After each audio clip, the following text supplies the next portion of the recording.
that somebody measuring velocities on the road and saying, well, if people drive fast, I don't know, we should just raise the speed limit.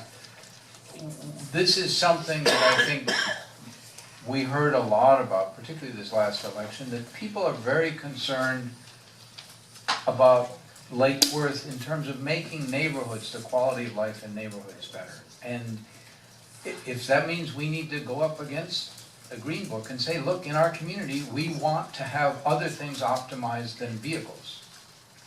We're not about getting as many vehicles as fast as possible. We're about protecting people's lives, letting them be able to walk, letting Mark be able to bicycle when he wants to, safely. You know, that just really frosts me a lot, and we need to push back on it. It may be a county road, but it's in our city. And if it's, I don't even understand why it's a county road. Anybody going on that road should be coming, doing something in our city anyhow. They're not on the way to Boca. That's too much. So, we should be able to dictate and put a lot of pressure on them that, look, your green book was written for people a community where everybody drives cars and that's the only way that people get around and you need to move the cars as fast as possible. That's fine. That's not our community. Don't impose those rules on our community. Let's do something better. So, yes, I do agree with John Zerdy's suggestion. I'm very familiar with the light at D Street on 10th Avenue North. I don't understand why there isn't one on 6th Avenue. I don't understand that either. Certainly would be at least a start of doing something. I know the story. It was, of course, the county wanted it there because of the intersection at 10th Avenue and Dixie. You said that the light at 10th and D. Yeah. Because of the traffic at Dixie and 10th is so bad.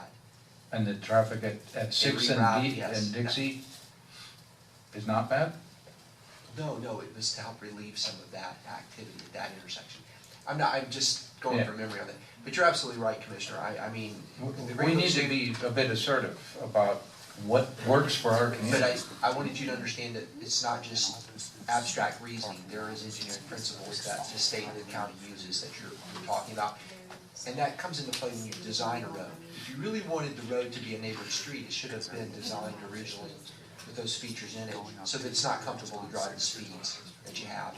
So when you start to unravel that, you've got to put in design features and invest in that roadway to make it a neighborhood street, and then deal with the traffic impacts in other ways. And that's fine, but I'm just saying that's all the engineering principles are very objective. They are, but I think we have to recognize, as the mayor has discussed at times, there is a concept floating around that says that thinking changes and advances, and complete streets is one of those. And complete streets says, don't write your rule books just on vehicles. It's a function of money.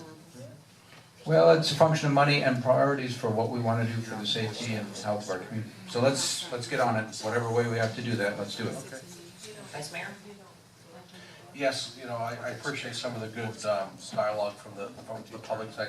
I think it would be relatively easy, yes, to just go ahead and see what we can do about the ordinance on trucks through the alphabet streets. You have to take into account creating truck routes and businesses that rely on trucks. Sure, they can take Dixie and Federal and Some of the streets and some of the districts that you have zoned for industrial and it's all mixed up, it's jumbled up in the city. So if you designate a truck route, then you can prohibit. Right. And say this, you can't be on it, then you can enforce. I think that's what the sheriff's office would be looking for. So logistically, actually coming up with that activity without penalizing any businesses would be where the devil's in the details. But and I don't. You're the engineer in the group. You speak. So that's doable. By next week? It's doable, yes. Fast process, no. No. We don't do anything fast around here, do we? You can't We can definitely start. force 100 years of evolution to get to this point with all of the jumbled things we have to fix it overnight. It's doable, and I think what would be wise is to look at some of the areas we're talking about and do it maybe in some sections. That's fine. But we're going to have to really invest a lot because there's a lot of give and take in those discussions. I understood, but speaking of the evolution, 100 years of evolution, we can't just use that as an excuse for not fixing the mistakes of our predecessors. We're Okay, working hard and begin across to a variety address of those fronts. mistakes. I And understand that. in defense of our predecessors, they didn't have all that traffic They 100 didn't years have ago. all that to deal with. So, but it is an That's issue. all because of the lawyers. Well, I just see it Do we being have a bus? Point of order, point of Well, order. a perfect example of that particular situation with the trucks, 12th Avenue South, Mr. Frost, actually, if you're coming off Dixie and heading eastbound, that plaza right there, where the auto zone, everything is, right there at the north, or the southeast corner of Dixie and, well, 12th, yeah. If you're heading east, right there, off Dixie, there was a no-through truck sign that had been removed that we had recently just put back.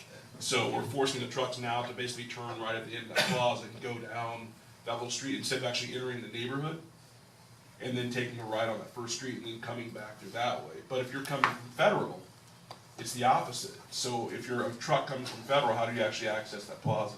Because you're coming through that residential neighborhood. You couldn't make the turn. can't you go down to the point? Couldn't make the turn. Well, that's just one of the situations where it's not so clear cut. Yeah, no, I To- recognize Well, that. just imagine we're gonna have conversations about this. It's not a black and white thing. It's not a really clear cut thing. But that's just a simple.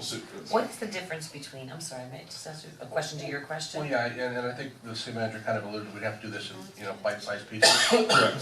Let's see if we can, off the top of our heads, identify some easy wins and jump on those first and see how that goes. Starting with Yolanda's neighborhood. That's right. And that doesn't remove city vehicles. Did somebody say that? Okay, Yeah, we're still what's- gonna be driving heavy equipment through there because we have to service the garbage cans and. But after 6 o'clock in the morning. Well, actually, we get at 5:30 by Mr. Zordi's house, but, We're talking. What does it mean to like delivery trucks when you say no? Like, say 16-wheelers. 16-wheelers? So 16-wheelers. if you're a rooms-to-go truck delivering furniture, that's not as big as those. Just the big semi-trailers, big tractor trailers. I have pictures. Well, I think a room's to go maybe truck here would be. kind of sort of the difficulties, Right. but it's done, we can do this. Okay. Okay, excellent, thank you. We've got a motion on the floor in a second, all those in favor? Aye. Aye. All those opposed? Motion carries unanimously. Thank you. Do we have any utility reports today? Not today.